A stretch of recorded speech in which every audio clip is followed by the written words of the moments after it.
রূপালী মৎস্যে স্বনির্ভর দেশ, সবার আগে বাংলাদেশ। এই প্রতিপাদ্যকে সামনে রেখে সিরাজগঞ্জের জাতীয় মৎস্য পক্ষ 2026-এর উদ্বোধন, আলোচনা সভা ও পুরস্কার বিতরণ অনুষ্ঠান অনুষ্ঠিত হয়েছে। রোববার সকাল 11টায় সিরাজগঞ্জ সদর উপজেলা পরিষদ অডিটোরিয়ামে এই অনুষ্ঠানের আয়োজন করা হয়। জাতীয় মৎস্য পক্ষ চলবে 16 থেকে 18 আগস্ট পর্যন্ত।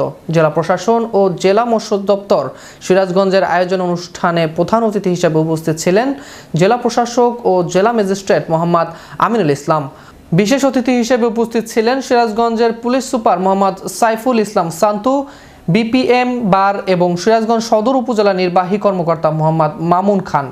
অনুষ্ঠানে সভাপতিত্ব করেন জেলা মৎস্য কর্মকর্তা মোহাম্মদ মাহবুবুর রহমান।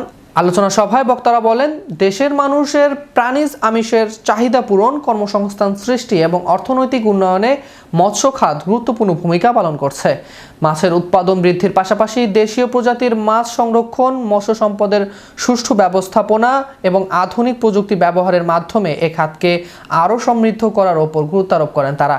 বক্তারা আরও বলেন, মৎস্য সম্পদ রক্ষায়, জলাশয় দখল ও দূষণ বন্ধের পাশাপাশি অবৈধভাবে মাছ শিকার প্রতিরোধে সবাইকে সচেতন হতে হবে। একই সঙ্গে মাছ চাষে আধুনিক ও পরিবেশ বান্ধব পদ্ধতি অনুসরণ করে উৎপাদন বাড়ানোর আহ্বান জানানো হয়। এ সময় আরও উপস্থিত ছিলেন বাংলাদেশ জাতীয়তাবাদী মৎস্যজীবী দল সিরাজগঞ্জ জেলা শাখার আহ্বায়ক মনিরুজ্জামান বাবু, সদস্য সচিব নুরুল ইসলাম নূর, বৈষম্য বিরোধী ছাত্র আন্দোলনের সাবেক আহ্বায়ক সজীব সরকার।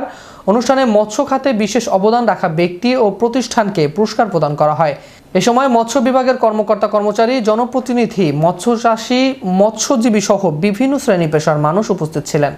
এর আগে বর্ণাঢ্য র্যালি অনুষ্ঠিত হয় ও পোনা মাছ অবমুক্ত করা হয়।